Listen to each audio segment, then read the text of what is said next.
Welcome back to another eSports meditation. I'm your host, BowmanShoota, and today I kind of want to talk about visas and how the current situation is a little bit confusing as far as, what is actually required for these players to travel, not just the United States, but a lot of different countries, and be qualified. Because we've seen the big news of lots of players, unable to, go to the United States for a certain period of time, or unable to go to Germany for a certain period of time in League of Legends and Counter-Strike and StarCraft and all these different esports where it's become an issue. And those are only the big headlines. You have to wonder how many small headlines there are as far as, visas that have been rejected and stuff like that. And I kind of want to just, briefly go over the process of how visas are applied for, just so that way we're on the same page, and then we'll kind of talk about, see what kind of problems there potentially could be. Now, there's a little disclaimer: I'm not a lawyer. I'm thinking about reaching out for an Esports Hero Cafe episode. To have a lawyer, who specializes in this type of thing, to come on and talk about, the details of the process, and maybe there's misunderstandings as far as, what you can find online and when you're researching what you need to apply, and maybe it's a lot more complicated. So, I'll look into doing that, but don't expect that episode out anytime soon. Probably, not for another month or two. Because maybe I'm hoping, with the petition that's online, to make P1 visas easier and everything like that. We'll get, there might be some better traction, and there won't need to be that video, or maybe the video needs to go a different direction. So, but anyway, that's for a later date. Today, P1 visas, the general process is, there's like two tiers of the process, and this is where, as an esports player and an esports organization, you guys really need to be on the ball with this process, because it takes both the player and the esports organization, the esports team, to get this stuff done. So, first, before the player can do anything on their end, the team needs to submit a petition, so that way their entire team can apply for these visas.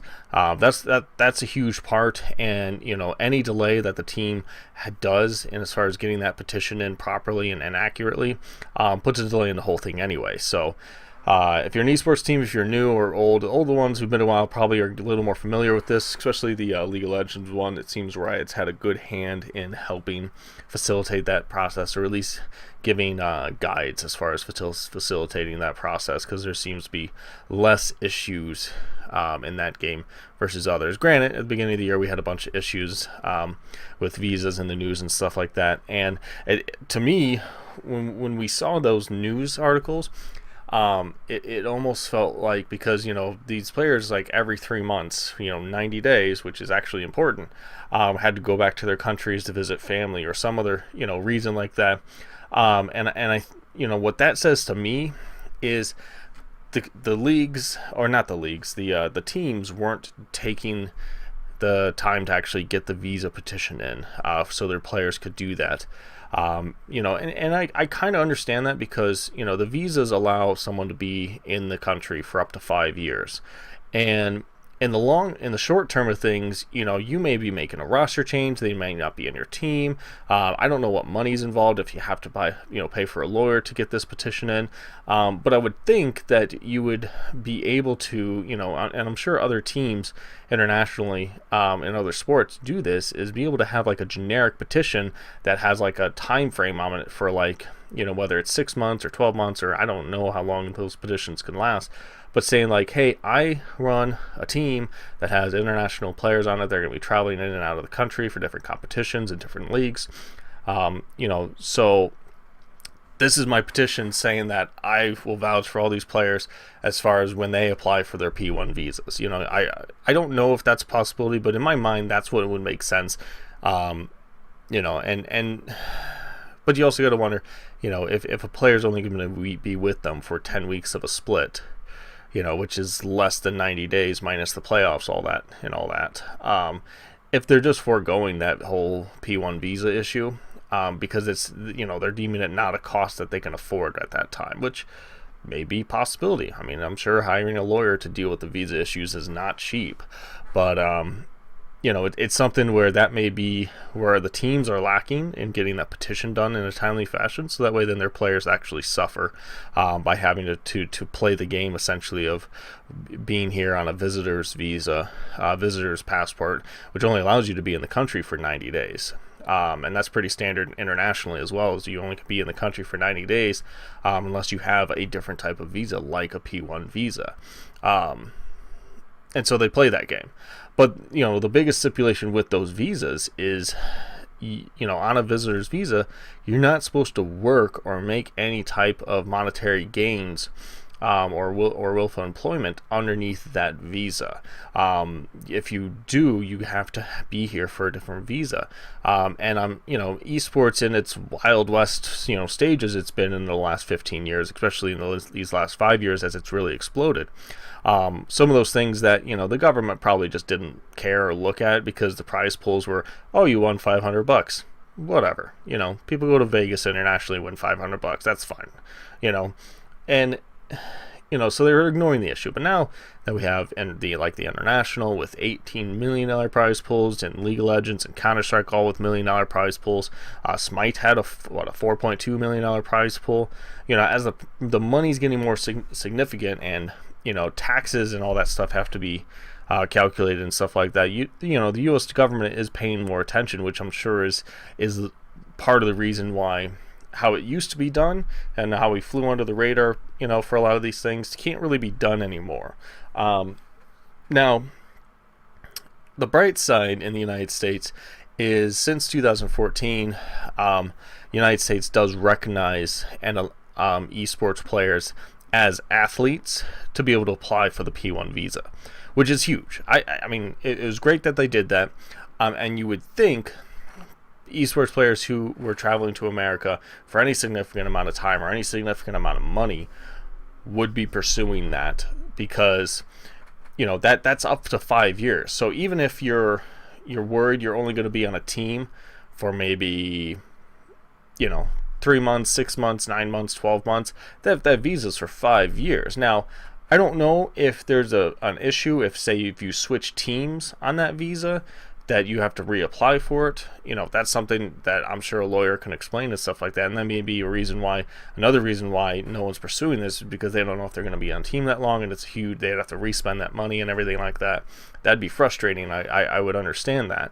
But it's got to change, because now we're getting to that point where players aren't able to come over to to different countries, including the United States, to compete for these things, because they're not following the proper process, and the teams aren't helping them follow the proper process. So the second step, the few steps as far as what evidence is required, we'll cover this real quick because I know the video is getting kind of long. Evidence of having legally contracted with a major U.S. sports league. So this would be on like the LCS, the ESL, MLG, Faceit, all those leagues, as far as and they would probably just need to fax in the contract saying I'm a player for that says I'm a player for this league, and those leagues should be having those contracts regardless. I'm assuming they do. I know League of Legends the LCS has them. I'm assuming the rest have them as well. The next one would be a written consultation from an appropriate labor organization. I'm assuming that's from your team. And that's going to follow along from your petition. So that's how it reads, that I'm assuming it's from your team. But again, the information online is kind of vague, and a lot of it just leads you to, contacting lawyers to get all the details. But the last one is, the athlete needs to demonstrate evidence of at least 2 of the following criteria. And I think this is the easiest one that esports players should be able to provide. Significant participation in U.S. major sports leagues in prior seasons, participation in international competitions with a national team. That one should be easy for any esports player, no matter what country they play in, because they travel to an MSI, they travel to any Counter-Strike tournament. There's tournaments all over Europe and Asia and America. That one, number 2, should be the easiest for all esports players to confirm that they've participated in international competitions with a national team. Maybe the national team throws a hiccup in that, to where kind of like how it's the Olympics and you're from the United States. But there's a reason why a lot of those teams say, hey, we're a Swedish team, we're a French team, we're an American team, we're a Brazilian team, to try to fall under that classification of being a national team, essentially. So 3, significant participation in a prior U.S. college university season intercollegiate competitions. Not a huge thing that we can actually do in esports as far as that's going. Collegiate programs are growing. The biggest one being Heroes of the Dorm as far as publicity wise. But still, that's not a lot of people are going to have that, especially if they're coming in at age 18 to be a player and they haven't gone to college. 4, written statement from a major U.S. sports league or official or the sports governing body demonstrating the aliens or team's international recognition. That's just a letter from like ESL. That's a letter from LCS. That's a letter from those organizations just saying, hey, yeah, this guy plays on this team and he's legit. That seems fairly straightforward. So already we've had 2 that should be easy to provide evidence for, and there's still more on the list. Written statement from a sports media or recognized expert. So like that one, okay, yeah, you're gonna have to reach out to a nationally recognized journalist or sports media expert or something like that. And even though we have outstanding journalists and media experts in esports, whether or not they're a recognized expert according to the United States government, that's a completely different story. Someday we'll probably get there. If not, we're already there, but I'm sure it's few and far between that are actually nationally recognized by the government. So number 6, international ranking provided by internationally recognized sports organization. This would probably be easier more for individual esports players. Yes, there are rankings as far as a lot of the other teams and stuff like that, but it's also difficult because this says international ranking, and like someone like the LCS, they would run into problems like this because there are no international rankings in the LCS. There's power rankings per se that journalists talk about, but at the same time it's a little bit difficult because anytime you see a ranking, they're number 1 in the NA-LCS, they're number 1 in the EU-LCS, they're number 1 in the LCK. Counter-Strike, you have a little bit easier time finding rankings and stuff like that, but your problem there is which organization is an internationally recognized sports organization. I'm sure they all want to be, but whether or not the governments recognize them is the question. So and number 7, significant honors and awards in that sport. And this one's tough because there's not a lot of awards actually given out in esports. There's no, we basically have, you either win it or you don't. And occasionally we give out MVPs. And that's it. Other than that, there's no, like Walter Payton Award. There's no different significant awards and recognitions for humanitarian projects or anything else like that. That's from the esports itself. And so, that one's going to be a little bit difficult. But we have 3 to 4 options out of this list as far as providing evidence that are doable. They should be doable for every single esports player because half of them are just written statements from a company. Hey, can you send me a written statement confirming that I'm contracted? Or and to make it even easier, these teams should negotiate when they enter their teams into these organizations that a letter is provided automatically for all their players and their support staff and everything like that automatically from these organizations. It should be just built into the system to where it's just, yeah, here it is. It's part of your welcome to the tournament packet. Whether it is, I don't know. Again, these videos are just me talking to the camera, so there's not as much research into these, but I would think this is how it'd be.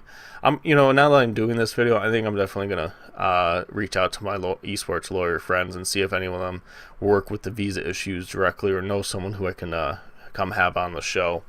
I think it'd be important to kind of get to the bottom of this, but also there's a lot of people working on this issue as well, so I'm just a small voice, but I'll see what I can do. But that's generally sum up as far as the qualification process for visas.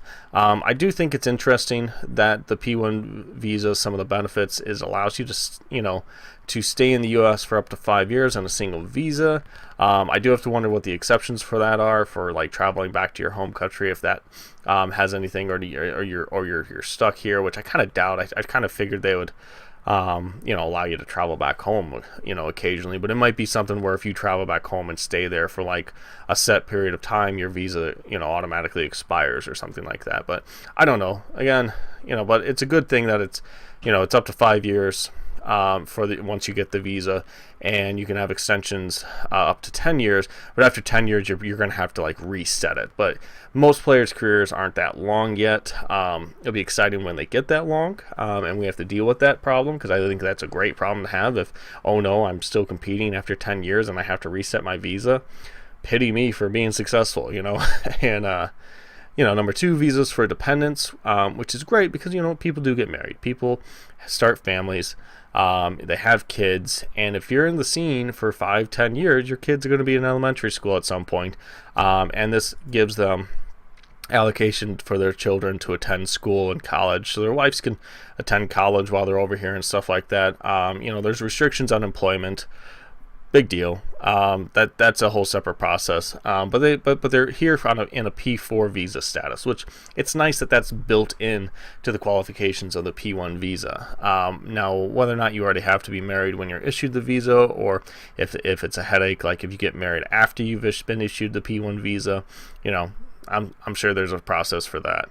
And the last one, which I think is great, is visas for support personnel too. So so I'm assuming the team puts in a petition, and every single player obviously puts in, applies for the P1 visa. But then, part of that is you automatically get, it allows for non-players like coaches or analysts or, manager or cook or whatever you have, or a travel agent, allows them to apply for the P1 visas as well. As essential support personnel.